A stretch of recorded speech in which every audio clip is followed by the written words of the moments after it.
Hey, beautiful people. How are y'all? I wanted to come on here and give a little bit encouraging words to all the entrepreneurs, people that are out here pursuing their dreams, their desires of their heart, and providing the best and greatest customer service as possible. Whether it's in the service industry, or providing service in the service industry, or providing a product. Um, Last week, I just wanted to come on here and share something that happened to me last week. Um, I am hosting an Airbnb, and last week my guests arrived, and they were return guests from last year. They're here for the furniture market, and when they arrived to my home, my Airbnb, they were dissatisfied because of some cobwebs. So that was over the lighting, the dining room lighting had cobwebs, and which was really my oversight because I was not paying attention. They were initially a little demanding, I thought, from the exchange of text or writing, but I never developed an attitude about it. But they were also kind of polite as well. They were, maybe I would say, kind of passive aggressive, maybe. But instead of getting mad, I want to say, instead of getting mad or upset with your customers or guests or clients, learn how to do conflict resolution. So they were, sent me several texts. I'm gonna say text, but it wasn't a text. It was through Airbnb. And sometimes you can misinterpret a text as maybe an attitude or anything like that. But I prefer to keep my communication on the app versus them calling me personally. And so I told them, please send me pictures so I can see what you're talking about. And they kind of were upset about that, but they did send it, and they said, I hope this helps. So maybe their attitude wasn't that aggressive as I may have interpreted it to be. And so I told them that, okay, I will get that resolved tomorrow, because it was late in the afternoon when they had informed me that there was cobwebs in the house. So I went over there the next day. They were not there. Fortunately, I had a little anxiety because I wasn't sure if they was going to be there while I rectified the situation. And I'm so glad they weren't there, because I was able to rectify the situation as well as give them a little bit added value. Another one of their complaints was they said they only had 3 dishwashing, not dishwashing, but dishwasher pods, in which I know I had put 5 in there. And when I went over there, they did have 5. They had used 1, and there was 4 in the bag. They're here for 8 days. They're still here. So I can understand that, but I had already anticipated. I really do spoil my guests.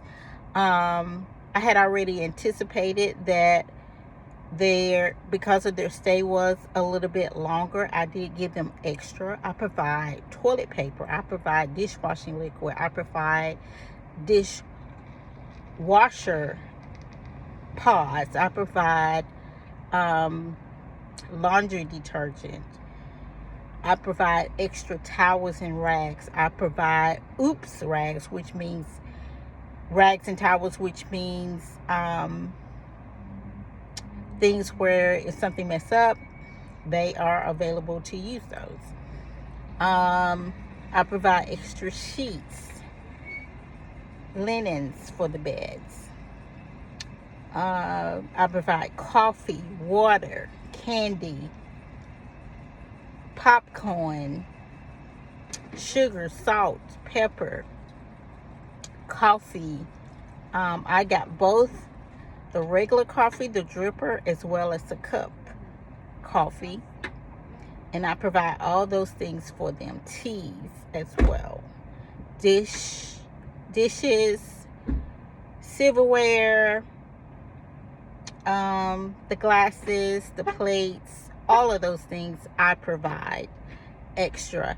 Extra paper towels, trash bags. So when I see that a guest is staying a little bit more than 2 to 3 days, I provide a little extra than I normally do. So yes, my guests are spoiled if they've already stayed previously. But I say all of that to say is when I went over there, I got the cobwebs out. I did a little extra cleaning more just to make sure that things were good. Oh, they complained about they said the blinds were dusty. So I dusted all the blinds, and I also remade the beds, and I provided them with more water because they had drunk all the water. So I provided them with more water. I swept the floor because they had made a few crumbs on the floor. I swept that. So I did not do anything to the bathrooms or anything, but I just made up each one of the beds so they could feel like that I cared, in which I did. I left them a little note saying I hope that your stay is a little bit more comfortable than the night before. So they I did, and I also gave them some extra dishwasher pods. And so I did a follow-up because I didn't hear from them. So I did a follow-up just to see how things were, and they were satisfied, and they were very grateful and thankful. And then they was like, we're gonna book again next April. So providing good customer service, communication can make or break. I mean, communication, if you don't do good communication, first of all, and try to rectify the situation, it can make or break moving forward. So I was glad that we were able to rectify, and he even said, we know that things happen, and it's okay, we're gonna book next year. So that will be their third time booking. They obviously love the home. They gave me a great review last time they stayed. And also, so far I have had 6 people this year to rebook that have already stayed anywhere from their first time to their second, third, or fourth time. And I think I've had someone that this is like their 6th time staying. So to me, that says a lot about the service I provide. And I just want to encourage you to don't get upset when your customers aren't happy. If you have been providing good service, especially, try to find out what is the problem, what is the solution, and then rectify it. That's going to make you better, for one. That's going to elevate your service, for 2. And it's a learning experience. It's not a failure. In your mind, you may think it's a failure. The first thing sometimes it comes to your mind is that you want to be defensive about it. But I couldn't even be defensive about that because that was my oversight. I did not pay attention to the cobwebs above above the table in the light fixture. So that was a simple, easy fix. Then I threw in a little extra, and that is what made the difference. So if you have happy clients, happy guests, you will have return clients, return guests. So be encouraged. Failures don't mean literally failures, they mean learning experiences. So keep it moving, and it only makes you better. Have a great day.